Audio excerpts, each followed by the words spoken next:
he experienced firsthand the discomfort of working in full PPE. And we're taken inside to see how doctors are handling rising patient numbers. This facility was built during Russia's first wave of coronavirus, but it wasn't until the second that it became necessary to use it. At the moment, it's full to about 50% of capacity, but the number of cases is quickly rising. When the pandemic broke out in March, many Congolese suspected the government made the announcement just to get funding from donors. They ignored the health measures aimed at limiting its spread. And the DRC is now experiencing a second wave of infections, with over 14,000 cases recorded. We have no medical supplies to prevent the spread of COVID-19 here. There's no disinfectant to sanitize the clinic or masks to give to our patients. But the Democratic Republic of Congo is one of the poorest countries in the world. Decades of conflict and corruption have blighted its healthcare system. The DRC is among the countries that are not yet ready to roll out the COVID-19 vaccine. Health experts here say they're still discussing the modalities of introducing and distributing a vaccine that will be suitable for their environment.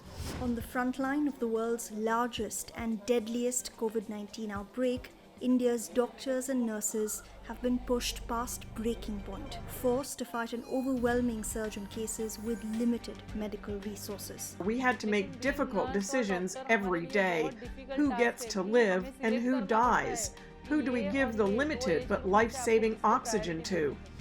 To understand how critical the situation has become for some Belgian hospitals, you need to head to the tarmac. CHU Liège Hospital is so maxed out on capacity, it's now airlifting COVID-19 patients across the border to Germany for treatment in a desperate bid to free up space. 59-year-old Freddie is the very first patient CHU is flying out. While Freddie heads to Munster, hospital staff inside continue fighting a second wave much larger than the first. Looking in, you can see patients tied up to tubing. Some of them are receiving supplemental oxygen, and 5 of them are on a ventilator. And while transferring patients to Germany could free up capacity and alleviate some of the pressure on these healthcare workers, it could be just a temporary solution. At the end of the day, the Sebe children gathered together on the floor of their mud hut to start their schoolwork. The 3 sisters and 2 brothers are South Sudanese refugees. The children arrived in Uganda unaccompanied in 2016 after escaping terrible violence at home. Hate, ear, body. They have lived here ever since and been in government schools run with the support of international agencies. But since schools shut down in March, 3.5 months later, the family of 5 received a single set of worksheets and instructions. Over 60% of refugees in this settlement are children, and many of them are stuck at home doing no schoolwork. Refugee agencies working here say it's difficult to get every child on board because there is not enough learning material for everyone. Mexico City and the Caracol Brigade are out on patrol. The only requirements for receiving a COVID-19 vaccine in Mexico are an official ID, often not a priority for the homeless, and proof of address, something which by definition those without a home won't have. And as some of the most at risk from the virus, as well as the most likely to spread infection, finding ways to vaccinate this vulnerable community is essential. This PPE production plant in Chongqing, southern China, churns out 500,000 disposable masks every day. Masks are by far the most sought-after type of PPE, and these commonly seen blue ones are #1 sellers. A global backlash against China over the coronavirus pandemic has led to accusations that Chinese authorities hid the severity of the outbreak so that it could get a head start on stocking up on the medical supplies it needed to respond to the crisis. It's kind of like being on the front lines of a world war. As we finish talking to Dr. Thomas, there's a sudden burst of activity. A COVID-19 patient's condition is deteriorating fast and they need to be taken down to the ICU.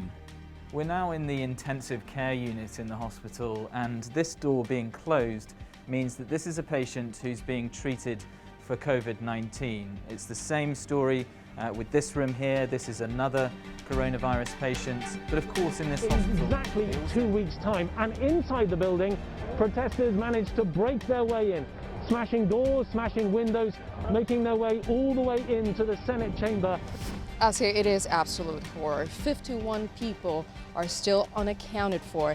The 12-story building collapsed at 2 in the morning this Thursday. Talking to the protesters here, although you see them in huge voice today, there is a sense that over the coming months it might be difficult to keep up this momentum because of this new law. While he does concede that police violence exists, he believes that this whole issue has been hijacked by elements from the far left and the far right. And of course many people, thousands of them out on the streets trying to make their voices heard and push that narrative. Of course, that's false. And Ollie Barrett joins us now from Cornwall.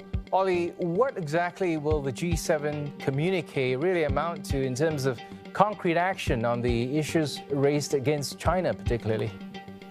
Heading into the final day of the summit here in Cornwall, it was not at all clear that that would be the case. And indeed, at the last G7 summit, it was not the case. There are divisions among G7 members about exactly how tough a line to take with China.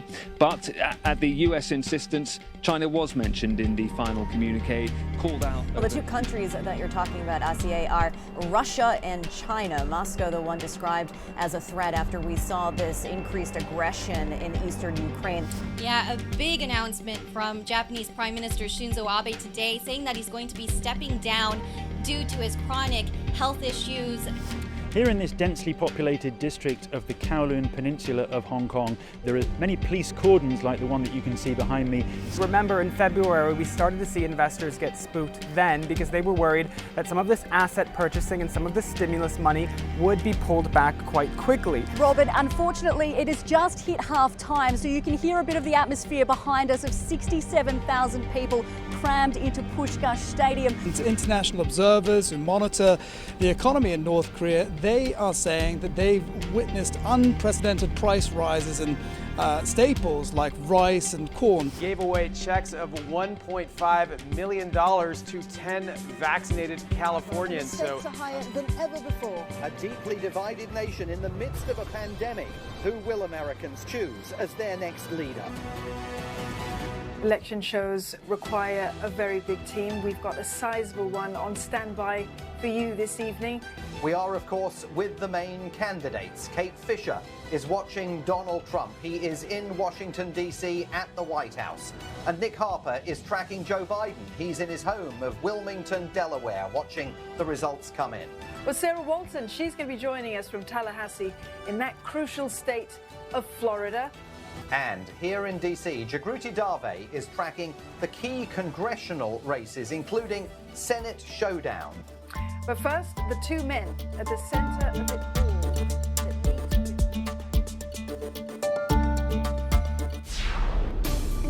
Now, the CNA 938 World Report. I'm Benji Haya in London. And I'm Jagruti Dave in Washington. At least 13 people are dead and around 100,000 people. It comes after what weather forecasters say is the highest level of rainfall,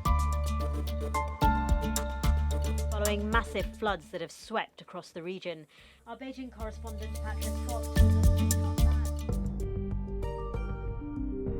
In Moscow, history has many faces. Soviet sitting with skyscrapers, Revolution and Rolex, Marx and McDonald's, Lamborghinis and Lenin. Russia's most famous communist must wonder whatever happened. But the real question is, what happens next? The country is at a junction, and Russia must decide which parts of its past will shape the future. Russia, the country most famous for spreading communism around the world. In 1917, communists staged a revolution and created the Soviet Union, bringing the ideology to much of Europe and Asia. More than a century later, and Russia is an open, capitalist country governed for 2 decades by President Vladimir Putin. But as I found out, the love and loathing of communism may yet shape its future. Okay, let's think about pure H2O. Britain's schools are back, with children returning to classrooms for the first time since March. After weeks of remote learning because of coronavirus lockdown, this start of school received a cautious welcome. This is Lucy Hoff across the English Channel in Belgium, where school is also back on, despite rising COVID-19 case numbers since July. For Laurence Guiden, mother of 3, it's a relief. 6 months of home learning have been a challenge. The UN argues that reopening schools too quickly in Africa could undermine the gains made so far in curbing the spread of COVID-19. And with tensions still simmering among many student protesters, how schools in Hong Kong handle COVID only adds to their problems. For the PBS NewsHour, I'm Patrick Falk in Beijing. I am Michael Balake in Kampala. I'm Lucy Hoff in Brussels. And I'm Ollie Barrett in London. This is one of the most desirable locations to live in Mumbai. But by 2050, this place, including where I'm standing, is projected to be below the tide line. Last year, some 2,000 people were killed in India's heaviest monsoon season in 25 years. But part of the problem is man-made. Mumbai's mangroves and floodplains that naturally absorb water have been destroyed to make way for construction, exacerbating flooding. The first uncertain steps on US soil, in a journey that started in Central America around 2,000 kilometres away. Over the course of 2 hours, CNA saw smugglers making at least 10 trips across the Rio Grande, shuttling parents and mostly young children from Mexico onto a riverbank near the Texas border town of Roma. The United Nations says only 24% of the population in sub-Saharan Africa has access to safe drinking water, and it's usually women who travel long distances to collect it for household needs. People in this community share the source of water with cattle. During the dry season, the dam is depleted, and these women have to walk extra kilometers in search of water. Deep in these forests live one of nature's living miracles, here in their millions for the winter, the monarch butterfly. While human society lives through the upheaval of the global COVID-19 pandemic, nature has continued here unperturbed. But these butterflies' habitat is being destroyed, costing human life in the process. When the traffic lights turn red and the cars stop, it's time for 14-year-old Mayber Mena to go. He's supporting himself cleaning car windshields in Venezuela's capital. My dream is to study and be something in life. I wouldn't wish this for anyone, cleaning cars that are passing by, because this is not a life. At this fur farm in Russia's Tver region, COVID-19 is a concern. We had to provide negative test results in order to visit. Russia has only recorded 2 cases of coronavirus in animals. Both were pet cats. The WHO says further study is needed to understand the relationship between animals and COVID-19. Mayum Osmar is the only Vietnamese musher in the state. She's my guide as we whip through the forests of the Kenai Peninsula. Her husband Dean became an overnight celebrity here when he won the annual Iditarod in 1984. It's a grueling 1,500-kilometre solo journey. The toll on the people of Tigray is a heavy one. Nevertheless, the government is keen to stress that its soldiers have paid a heavy price too. At its northern headquarters, government military officers tell of the attack last November 4th that started the war. We didn't have enough weapons. Many died from our side. There were many women soldiers who died, our friends. They didn't even bury those who died respectfully. It was tragic.